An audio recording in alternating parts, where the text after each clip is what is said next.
Mais c'est formidable, c'est formidable. Écoutez, avant d'être prêt pour la sortie, gardons ce projet secret au cas où il y aura un os après. Thank you, please. Have a seat. Welcome everybody. Thank you so much.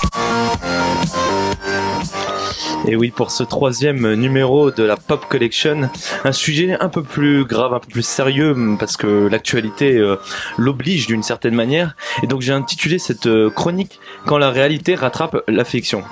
Du coup, je vais vous parler de 2 films aujourd'hui, puisque le premier, ce sera Les Cowboys de Thomas Bidegain, qui est prévu, donc là, la sortie est prévue mercredi prochain, donc mercredi 25 novembre.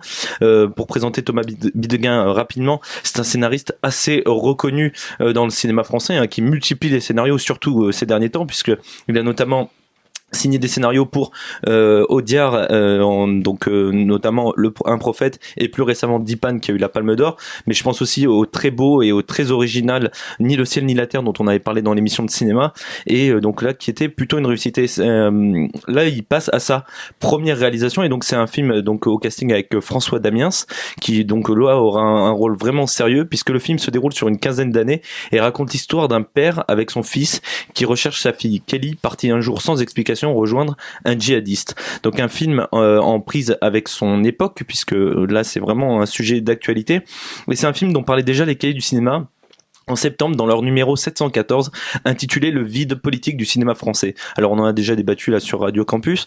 Moi je cite juste l'article des cahiers du cinéma pour donner un peu l'esprit du film et ce qu'il lui reproche d'une certaine façon.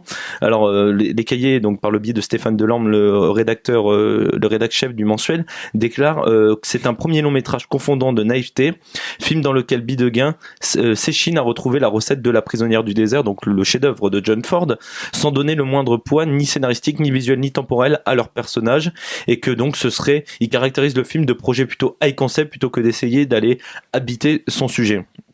Outre donc ce côté très cinématographique et un avis très tranché des critiques des cahiers du cinéma, c'est quand même un film intéressant, non seulement parce qu'il parle d'actualité, et puis parce que je suis tombé sur une déclaration de Thomas Bidegain, donc qui m'a quand même que j'ai trouvé assez intéressante et qui expliquait pourquoi il n'y a pas eu de report de date, contrairement à un autre film dont on va parler juste après. Donc Thomas Bidegain déclare: il faut qu'il sorte d'abord par principe. À quoi rimerait de le différer? Jusqu'à quand? Jusqu'à ce qu'il n'y ait plus d'attentats. Et puis on ne peut pas se dire que c'est à l'État islamique de décider de la sortie des films en France. On ne peut pas leur laisser ce pouvoir-là.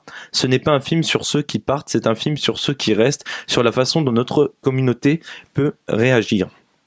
Autre film, donc j'en parlais, donc second film qui lui n'a pas eu cette chance, mais parce que là le sujet est encore plus fort, c'est Made in France. J'en parle parce que c'est peut-être quelque chose qui est passé un peu inaperçu aussi dans les news de cette semaine, puisque c'est un film qui aurait dû sortir là mercredi 18 novembre au cinéma, et donc c'est un film de Nicolas Boukrieff, et c'est un polar qui raconte l'infiltration d'un journaliste au sein d'une cellule djihadiste de la banlieue parisienne qui prépare des attentats coordonnée au cœur de la capitale, chose qui est assez ressemblant avec ce qui s'est passé vendredi dernier.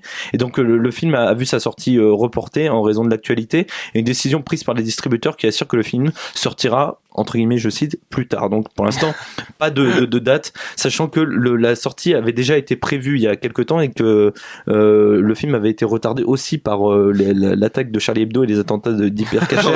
C'est sérieux? Oui, bien sûr, il y a eu un problème de production, il avait été lâché.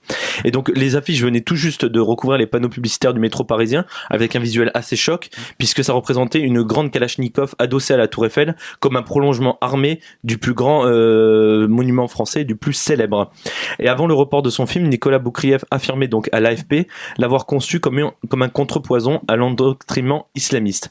Et le réalisateur déclare donc toujours à l'AFP: le film a été tourné avant les attaques contre Charlie Hebdo et l'Hyper Cacher à Paris, et il n'a pas surfé sur ces événements. C'est un sujet auquel je pense depuis longtemps. C'est le fruit d'un long travail de recherche, et d'ailleurs le projet a lui germé dans la tête du cinéaste après la mort diffusée quasiment en direct à la télévision de Khaled Kelkal, l'artisan de la série d'attentats commis en France en 1995.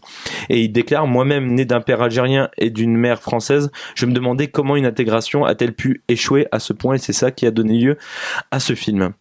Voilà, j'avais envie de parler donc de ces deux films, et je voudrais simplement noter pour terminer cette chronique qu'il y a aussi un prochain film de Bertrand Bonello. Donc ceux qui connaissent pas Bertrand Bonello, c'est celui qui a fait l'Apollonide et plus récemment le film sur Saint-Laurent qui est sorti au cinéma avec Gaspard Ulliel.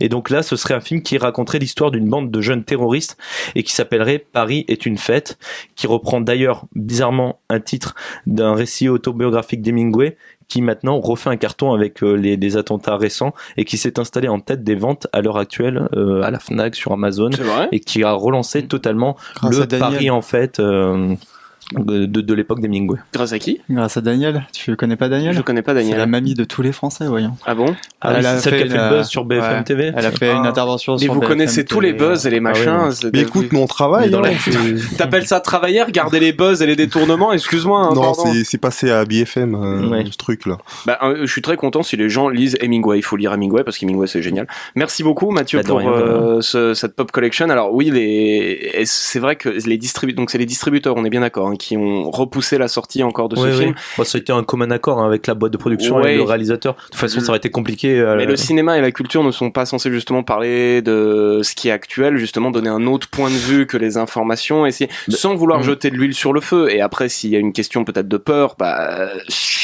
on peut pas vraiment se mettre contre, mais je veux dire, c'est un petit Bien peu, sûr. je sais pas, je trouve que c'est une réaction un petit peu d'autruche, enfin, pour moi. C'est tu ce vois. que disait Thomas Bidguin, c'est qu'il regrettait quand même que ce film n'ait pas été quand même diffusé parce que justement à l'heure actuelle les gens auraient peut-être préféré une vision d'auteur entre guillemets plus que quitte à ce que ça déforme la réalité, mais que ça propose une vision aussi de autre que celle Autre qu'on que a les- dans iTélé Voilà. et les Autre chaînes que les d'information infos, qu'on a les suivies. chaînes en boucle, etc. Mais les Cowboys, moi j'ai très envie de le voir, notamment François Damiens dans ce rôle. Il y a un de mes acteurs fétiches dedans, c'est John C. Reilly qui joue dedans. Je crois qu'il a un petit rôle hein, parce Ah qu'il est bon, en fin d'accord. fond, mais c'est un acteur que j'aime beaucoup. Voilà, oui Kevin. D'ailleurs, tu parlais donc, je me rappelle plus le titre du film sur concernant les Le attentats. deuxième Non, le premier. Le premier c'est les Cowboys, Non, le second. Du mais coup. Made in France. Ok, voilà. Le quatrième. Et- Qui a Attends. rien à voir avec Arnaud Montebourg. hein. Et, et justement, pas de marinière, non. Non. Et justement, j'ai lu que même l'affiche allait être modifiée du coup. Ouais. Ils allaient même changer l'affiche. La date Ça, a été c'est- repoussée, donc je sais pas, c'est pas encore fini, hein, je pense cette histoire. Oui, mais changer l'affiche, si c'est, enfin, je trouve ça un peu, si c'est pour pas heurter certaines sensibilités, enfin, c'est un peu, je sais pas, je Ouais, ne mais trouve pas ça le nécessaire, projet hein. risque quand même d'être. Bah, pas le mal mis à pauvre, mal, hein. le pauvre, ça fait 2 fois qu'on le repousse. Enfin, bon, bah.